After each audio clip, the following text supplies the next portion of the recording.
Welcome to my channel. This is I'm going to make kesari. இது different type of kesari பண்றேன். அதுக்கு என்னென்ன வேணும்னு நீங்க பாருங்க. ingredients 1 கப் ரவை, அதே கப்ல 1 கப் சர்க்கரை, அதே கப்ல 3/4 கப் நெய்யும் கொஞ்சம் எண்ணெயும் நான் சேர்த்திருக்கேன் refined oil. அதுக்கு அப்புறமா ஏலக்காய் பவுடர் கொஞ்சம், முந்திரி பருப்பு கொஞ்சம் திராட்சை கொஞ்சம், இது இன்னொரு ingredient secret ingredient கடலை மாவு 1 டேபிள்ஸ்பூன்.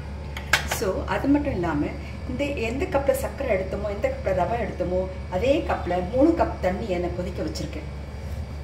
அந்த 3 கப் தண்ணியில் கொஞ்சோண்டு நெய் 1 ஸ்பூன் போட்டு குங்குமப்பூவும் போட்டிருக்கேன். நான் கேசரி கலரே போடலை. குங்குமப்பூ உங்களுக்கு தெரியுதா?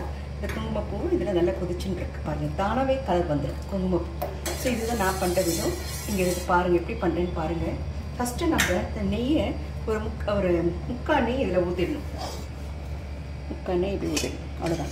அது சூடான பிறகு நம்ம இந்த ரவையை அதில் போட்டு வறுக்கணும், நல்லா வறுக்கணும் ரவையை. இந்த வெள்ளை ரவை இருக்குங்களா, இது ஏற்கனவே வறுத்த ரவை தான், பொடியாக இருக்கணும். ரவை வந்து பொடியாக இருக்கணும். ஸோ இதில் போட்டு நீங்கள் அப்படியே போட்டு நல்லா அப்படியே நல்லா கலந்துட்டே வரும்.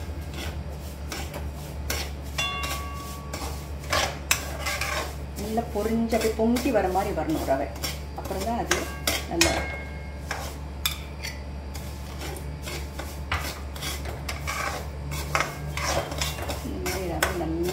நல்லா கிளறிட்டே இருக்கும்.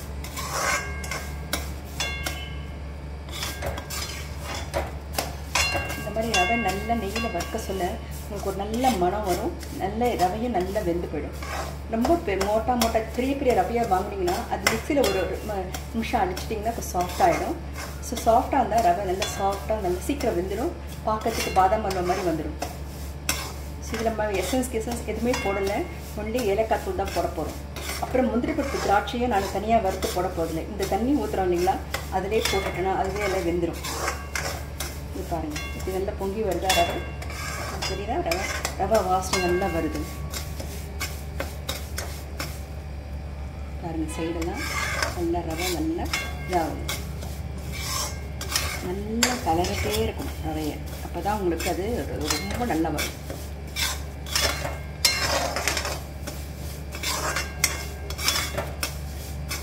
பாருங்கள் ரவை பாருங்கள் எப்படி நல்லா கொதிச்சுட்டு நல்லா வெந்துருக்காங்க.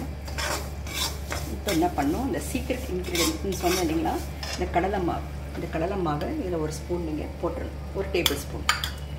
அதையும் போட்டு நல்லா அப்படியே கலரிட்டே இருக்கணும். கலர் மாறிட்டே இருக்கும்.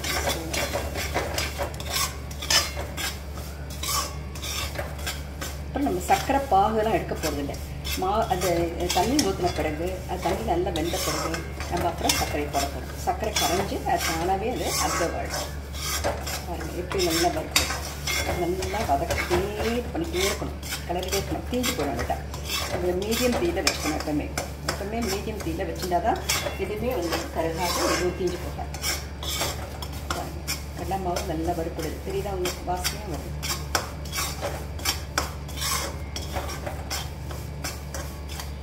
எதுக்கு கடலை மாவு போடுறேன்னா இது ஒரு நல்ல ஒரு பைண்டிங் கொடுக்கும், ஒரு ருசியும் கொடுக்கும். இல்லை வெறும் ரவையில் பண்ணுற மாதிரி. கடையிலலாம் எப்படி ரவா கேசரி ஹோட்டலெல்லாம் பண்ணுறாங்கன்னா அந்த கடலை மாவு தான் ஒரு ஸ்பூன் போடுவாங்க.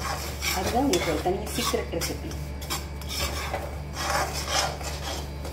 நல்லா வதக்கணும். கலர் ஒரு மாதிரி ப்ரௌனாக வரும். அதுக்கப்புறம் தான் இந்த தண்ணி கொதிக்கிறது இல்லைங்களா, இந்த அடுப்பு நிறுத்திட்டு இந்த கொதிக்கிற தண்ணியை அதில் ஊற்றணும். நம்ம அடுப்பை நிறுத்திடணும், இல்லைன்னா தண்ணி மேலே அப்படியே தெரிச்சிடும். தண்ணி நல்லா கொதித்து நல்லா அதில் தண்ணியில் குங்குமப்பூவை கொஞ்சம் நெய் போட்டிருக்கேன், 1 ஸ்பூன்.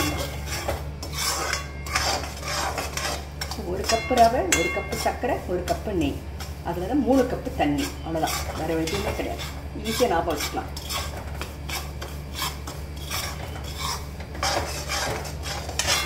இதில் பாதி வெந்துடும். இந்த வதக்கிறதுலேயே உங்களுக்கு பாதி வெந்துடும்.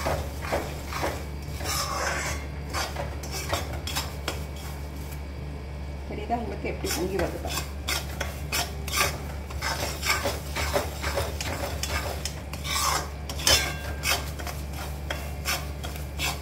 லைட் கலர் சேஞ்ச் ஆகும். அப்போ தான் உங்களுக்கு அது ஒரு நல்ல ருசி கொடுக்கும். பாருங்கள் அப்படியே பொங்கி வருது.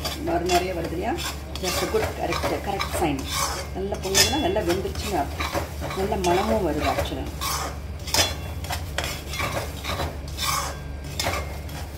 ஹல்வான்னு பேர், கேசரியோட ரவா.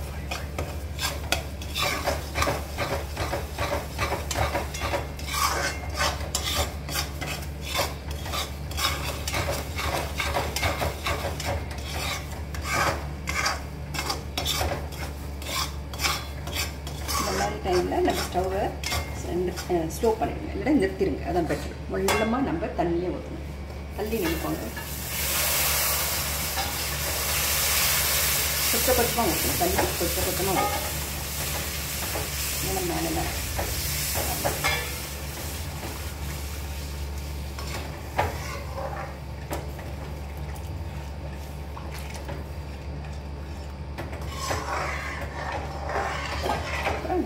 கொஞ்சம் அடுப்பு ஏற்றிக்கலாம்.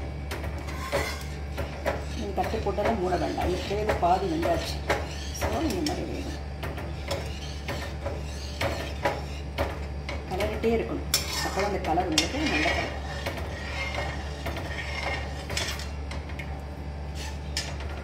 இதில் நீங்கள் திராட்சை கொஞ்சம் இப்படியே போட்டுடலாம், வறுக்கவே வேண்டாம், அதிலே வெந்துடும்.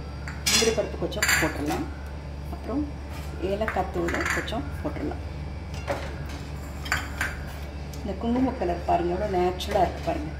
நம்ம கேசரி கலரோட இந்த குங்குமப்பூ உடம்புக்கும் நல்லது, இது ரொம்ப ருசி. ஒன்ஸ் இன் பண்ண சொல்ல குங்குமப்பூ தாராளமாக யூஸ் பண்ணலாம். நம்ம டெய்லி யூஸ் பண்ண முடியாது, பட் ஸ்டில் இந்த மாதிரி போட்டு இது நல்லா வெந்துடும். நல்லா கிடைக்கும் பாருங்கள், நல்லா வெந்துடும்.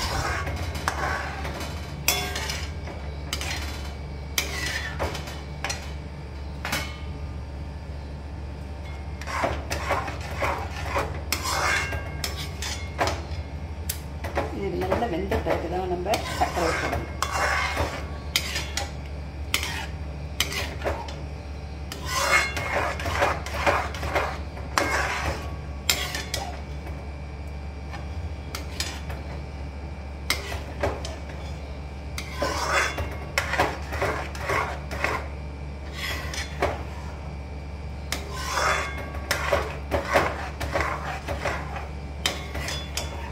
இப்போ நம்ம சர்க்கரை போடணும். ஒரு அதே கப்பில் சர்க்கரை, ஒரு கப் சர்க்கரை, அவ்வளோதான். உங்களுக்கு கொஞ்சம் எக்ஸ்ட்ரா சுகர் ஸ்வீட் வேணும்னா இன்னும் கொஞ்சம் நீங்கள் ஒரு 1/4 கப் போட்டுக்கலாம், அவ்வளோதான். ஒரு கப் ரவைக்கு 1 கப் சுகர் தான் நான் போட்டிருக்கேன். ஸ்வீட் இன்னும் கொஞ்சம் கூட வேணும்னா அவங்க ஒரு 1/4 கப் எக்ஸ்ட்ரா போட்டுக்கலாம். அதே கலர் இருக்கும்.